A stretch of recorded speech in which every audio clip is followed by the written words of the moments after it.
In episode 8, Kane reaches his breaking point and shows each circus member their worst nightmare. But what exactly are these fear-based nightmares supposed to mean, and what do they tell us about each of the circus members? Well, starting with Ragatha, we were given an extremely symbolic, shadowy figure that was shown hovering over a family dinner table with multiple different mannequin guests shown on both sides of her. Only these aren't just any mannequin guests, they were actually used to represent Ragatha's family.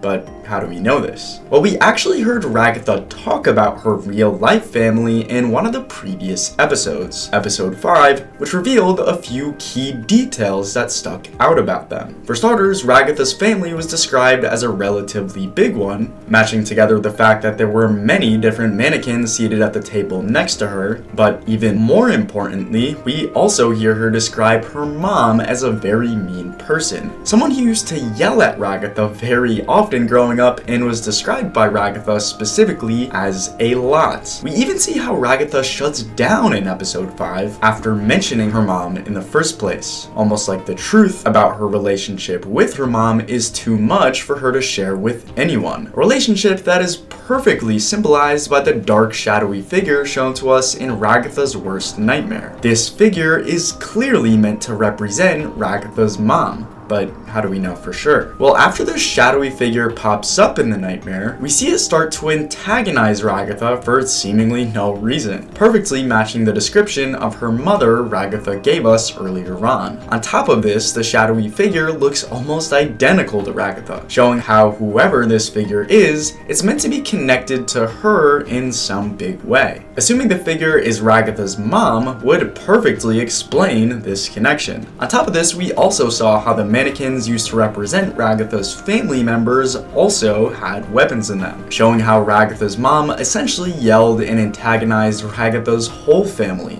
not just Ragatha. Only Pomni was antagonized in an arguably more brutal way. Her worst nightmare clearly started by addressing the trauma she experienced in episode 2 after seeing her friend Gummy Goo explode. Only in this nightmare version of the event, we see Gummy Goo change, suddenly switching up and attacking Pomni. So, what was this sudden switch up supposed to mean? Well, for starters, we've seen how thrilling events like what we see here are exactly what Pomni used to seek out in the real world. We know because this is exactly what she tells us back in episode 5, revealing how thrill chasing was essentially her way of escaping the boredom she experienced at her job she had at the supermarket. But having this sort of experience go wrong explains the suddenness of Gummy Goo's switch up during Pomni's nightmare. On top of this, it was also explained how the aggression shown by Gummy Goo and the other gummy alligators additionally connected to the bonds Pomni's made during her time in the circus,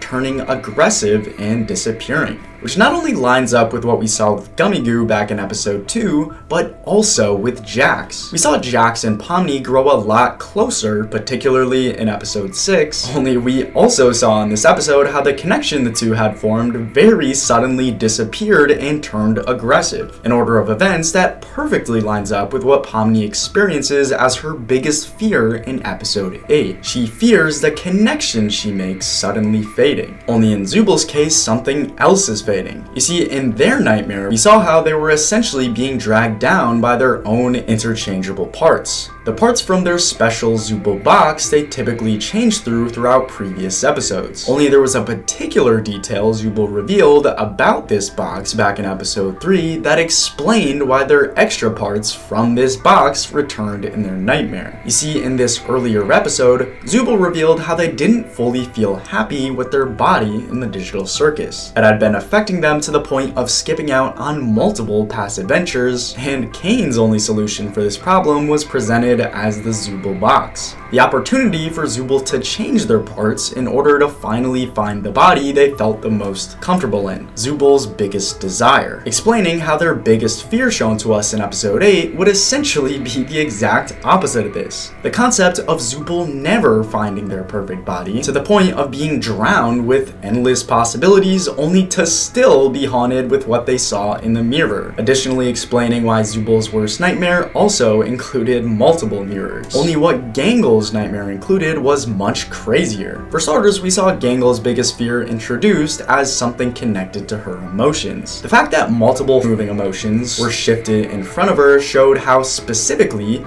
Gangle was afraid of having a lack of control over her emotions. This idea was summarized for us as she's afraid of being unable to manage her emotions to the point that they switch up so fast that she can't keep up, matching together with exactly what we saw happen in her nightmare. This concept was also perfectly represented by Gangle's portrayal in the circus in general, as the fact that her happy mask was capable of breaking at any moment in the show showed us how there was already an unstable relationship between Gangle and her feelings since the very beginning. Only we also saw more to Gangle's nightmare specifically, as after the fast-shifting emotions took control, a truck ended up coming. A very strange occurrence, only this occurrence actually happened once before. You see, in episode 4, we saw this same exact scenario happen in the same exact way. Gangle essentially being overwhelmed by emotion only for a truck to come, potentially alluding to some sort of trauma from Gangle's real life. Only our most important nightmare scene was another story,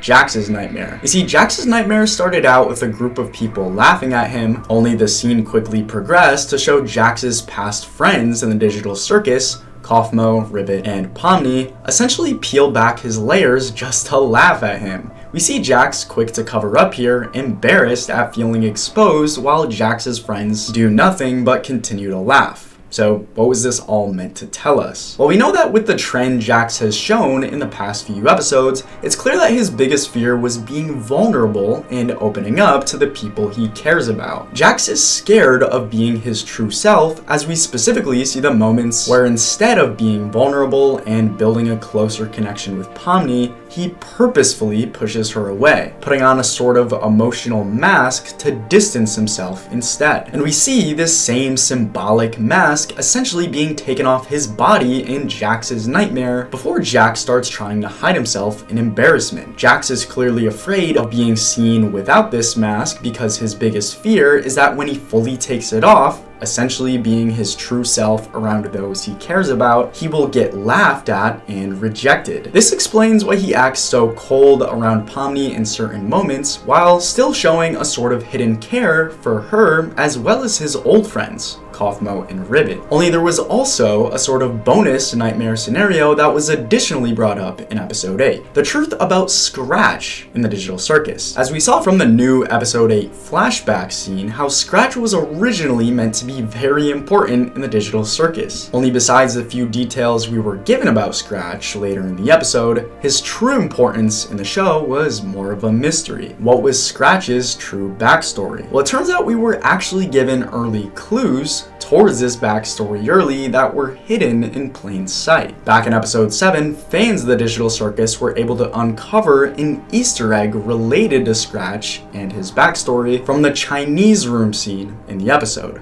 So what was this Easter egg, and what did it reveal to us about Scratch after all? Well, I'm able to put together everything we're told about the situation for you into this video right here. So for everything related to the truth about Scratch and the digital circus, make sure to check it out.